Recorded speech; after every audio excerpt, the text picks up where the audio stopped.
All right, shalom, shalom. Start off by giving all praises, honor, and glory to Yahweh, Bahashem, Yahweh Shai, Bahashem, Rakakwadash. Double honors to all apostles and elders, had great millstone who rule well. Peace and salutations to the elect. Brother Barak coming at you another lesson that I pray is edifying and exhorting. Okay, and pretty much going to get into, the story of David and Goliath. Not going to read the whole thing, just a few key precepts in it. Okay, because that's pretty much our battles, man. Fighting these demons, fighting these evil and wicked thoughts from our mind, fighting the old man day in and day out. These are big battles that majority of our people are not willing to fight. But just as our people wasn't willing to fight Goliath, there was one who was, and that was King David, right? Same thing as the what Yahweh Shai came to do, being that sacrificial lamb, right? He was created to do that. The scriptures speak about who should stand up for me against the workers of iniquity. So it's certain men that the Lord have on his earth, to conquer giants, to conquer big problems, man, big things. And Yahweh Shai being that number one man, but we coming as his followers, in the house of David, hey, we're doing the same thing, right? So let's start here in 1 Samuel chapter 17, verse 32. And David said to Saul, now you got to just read the whole story to get the whole context of it. This when they was fighting, and then Goliath came out, and the men of Israel fled, right? So 1 Samuel 17 and 32, and David said to Saul, let no man's heart fail because of him. Thy servant will go and fight with the Philistine. And Saul said to David, thou art not able to go against this Philistine to fight with him, for thou art but a youth, and he a man of war from his youth, right? So that's how it is right now. We fighting against what? Principalities, evil and wickedness in high places. We fighting a hell of a fight through the spirit and power of Yahweh Bahashem Yahweh Shai. And a lot of people doubting us, man. Okay? But we understand this is a spiritual thing. Especially when our people see that, Esau, Edom, his grip that he have on the earth, on the world, so it's pretty much a suicidal fight that they believe that we're fighting, right? But what we understand, hey, this isn't physical. Of course, Esau, Edom will have his way in the physical, right? In the carnal realm, hey, but we're fighting a spiritual fight, right? And that just goes by, presenting our body a living sacrifice unto the Lord, holy and acceptable, blameless, standing in his truth, walking in the faith and truth and sincerity, okay? And another thing I want to mention as well too is, King David, he inquired of what the man that slew Goliath would receive, and it was said that King Saul would give that man his daughter to marry. So you would pretty much become a son-in-law to the king, which is a great honor, for any man, okay? And also that he will lift the taxes from that man and his household, and from that man's family. You see, that's another big thing. You ain't gotta pay taxes, right? So pretty much you 100% profit. You get to keep all your profit from your cattle, your vineyard, so on and so forth. Cause we would pay taxes, and that pretty much was a treasury for the nation, to keep the nation strong.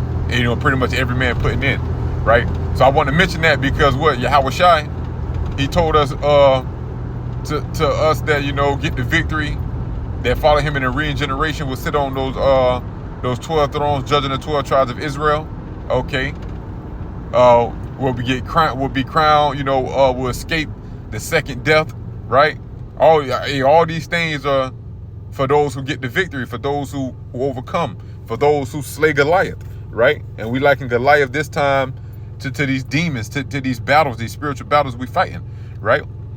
So verse 34, 1 Samuel 17 and 34, and David said unto Saul, thy servant kept his father's sheep, and there came a lion and a bear, and took a lamb out of the flock. And I went out after him, and smote him, and delivered it out of his mouth.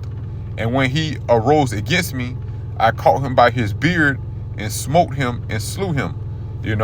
So the sheep would be likened, to the brothers and the sisters that's listening to this word. You've been a defender of the gospel. You know, you're doing these lessons. You're going out on highways and byways. You know, you answering questions, you know, to the sincere brothers and sisters. You know, brotherly love. You know, praying for brothers. Looking out for Akim the best that we can. And walking uprightly before the Akim. You know, trying our best to be a living example. Okay? So those are also examples of defending the sheep. So I'm reading this story and comparing it, paralleling, for lack of better terms, to the spirit, you know, in the spirit, right? So verse 36, thy servant slew both the lion and the bear, and this uncircumcised Philistine shall be as one of them, seeing he have defied the armies of the living power, right? So I read that verse. Pretty much what I'm getting at is, you know, all our past situations that the Lord had brought us through, that we have overcame, is to strengthen us, to build up our faith. See, King David's faith had been built up at this time, you know, from delivering the sheep, slaying a lion, slaying a bear. So he understood that the Lord was with him.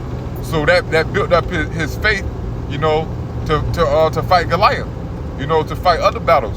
So as the scriptures say, despise not the chastening of the Lord. Don't despise the things that we go through, the hell that we catch, because what the Lord is doing, he's been building us up. He's been strengthening us. You know, they're saying repetition is the father of skill, right? The Lord has been strengthening us to overcome bigger situations. He's building our faith that we continue to fight, and that, you know, we don't get weary or we're not shaken, you know, at certain obstacles, man. But just acknowledge that the Lord has brought you through so many other things, and, you know, and trust in his name. You know, have faith, right? As King David did, okay?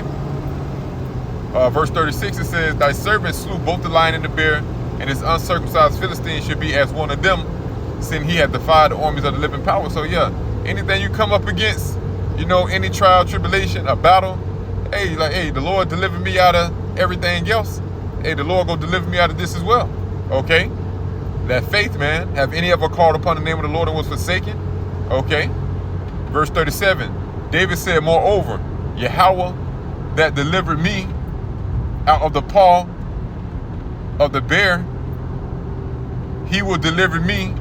Hold on. So like out of the paw of the lion and out of the paw of the bear, he will deliver me out of the hand of this Philistine.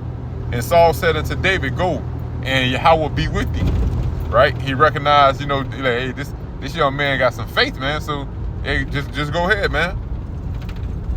And Saul armed David with his armor, and he put an helmet of brass upon his head.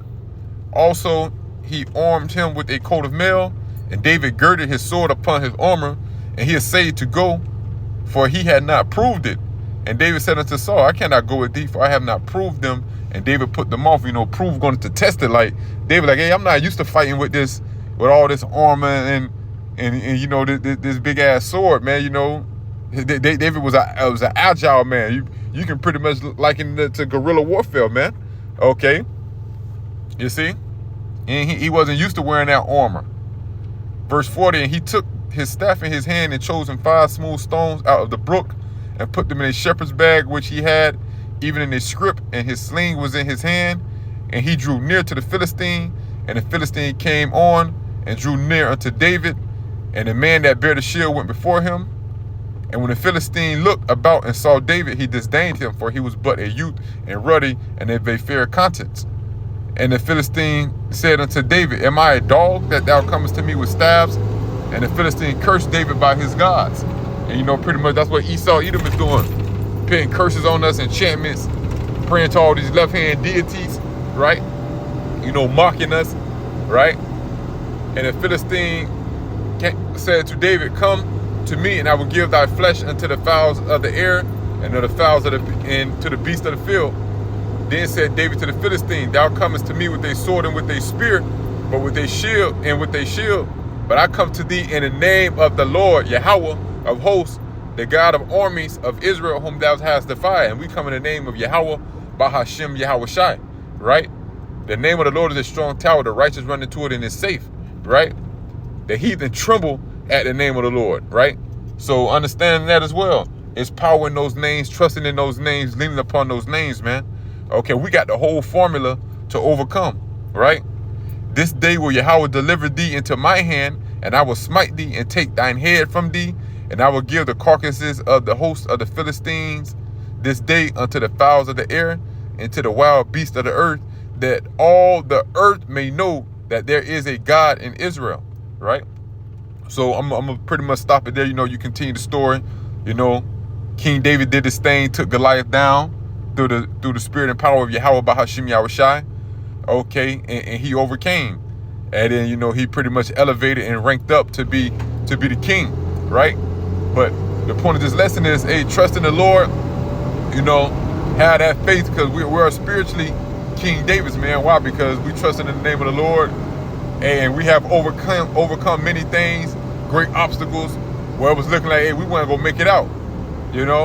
Brothers, in this truth, when you reflect back on your life, like, hey, man, we're supposed to be dead and in jail, in a lot of messed up situations, But here it is, we still here today, pushing this word in truth and sincerity, still calling upon those names. We still have a chance at, being part of the elect.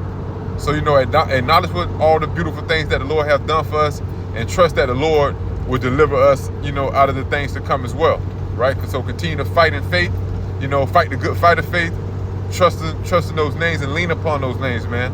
Okay, so with that, I'm gonna give all praise, honor, and glory to Yahweh, Bahashim, Yahushai, Bahashim, Rakakwadash. Love, honor to our apostles and elders, had a great millstone, rule well.